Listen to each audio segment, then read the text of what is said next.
ஆன்மீக நண்பர்கள் அனைவருக்கும் அன்பு கலந்த வணக்கங்கள். இன்றைக்கு நாங்கள் ஆன்மீகம் சம்பந்தமான பதிவில் பார்த்தீங்கன்னா, நரம்பு பிணிகளை தீர்க்கம் பேரம்பாக்கம் சோழீஸ்வரரை பற்றி தான் நாம் இன்றைக்கு பார்க்க போகிறோம். திருவள்ளுவர் அருகே கூவம் ஆற்றங்கரையில் அமைந்துள்ள வரலாற்று சிறப்புமிக்க அருள்மிக்க சோழீஸ்வரர் திருக்கோயில் பற்றிய அறியப்படாத சிறப்புகளை தான் நாம் இன்றைக்கு பார்க்க போகிறோம். அதாவது தல வரலாறு அண்ட் தொன்மை. இந்த ஆலயம் சுமார் 900 ஆண்டுகளுக்கு மேல் பழமையானது. முதலாம் குலோத்துங்க சோழன் காலத்தில் கிறிஸ்துக்கு பின் 1112 தான் கட்டப்பட்ட இந்த கோயில் சோழர் கால கட்டடக்கலைக்கு சான்றாக விளங்குகிறது.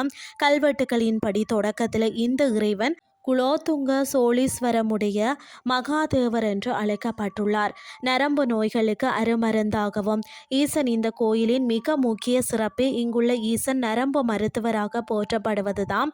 கடும் நரம்பு தளர்ச்சி மற்றது பக்கவாதத்தினால் பாதிக்கப்படுறவங்க இந்த கோயிலுக்கு வந்து மனமுருகி வேண்டி சுவாமிக்கு அபிஷேகம் செய்து வழிபட்டாலே விரைவில் குணமடைவதாக பக்தர்கள் நம்புகிறார்கள்.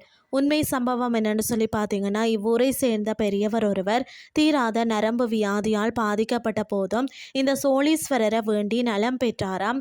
அதன் நன்றிக்கடனாக அவர் வாங்கிய நதியிலேயே இன்று கோயிலின் கொடிமரம் கம்பீரமாக நிற்கிறதாம். ஆலயத்தின் தனி சிறப்புகள் பார்த்தீங்கன்னா, தெற்கு நோக்கிய வாசல்.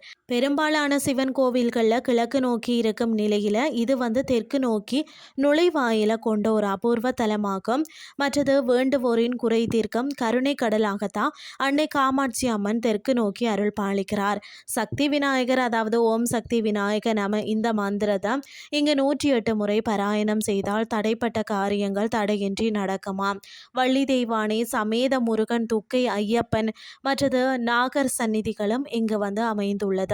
நம்பிக்கையோடு ஒரு முறை தரிசித்து நலம் பெறுங்கள்னு சொல்லி கூறிக்கொண்டு இன்றைய ஆன்மீகம் சார்ந்த பதிவை நிறைவு செய்து கொள்கிறேன். இதே மாதிரி மற்றொரு ஆன்மீகம் சார்ந்த பதிவோடு உங்களை சந்திக்கிறேன். நன்றி.